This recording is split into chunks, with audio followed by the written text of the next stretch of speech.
Hello friends, in this tutorial I will show you how to fill blank cells with data above quickly in Excel. This is my Excel data where item group and item name in same column. So I would like to prepare this data as group name and item name in different column.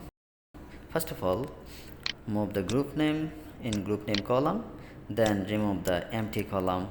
Name the column name as group name. Write the header name item group. So to copy paste, it's difficult to copy paste by selecting.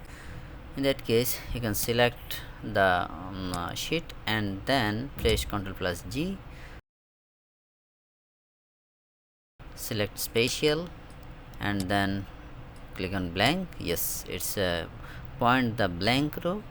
Now just write equal to A2 and then press Ctrl plus enter. Yes, you can see it's it's filled with the top cell and the below blank cell.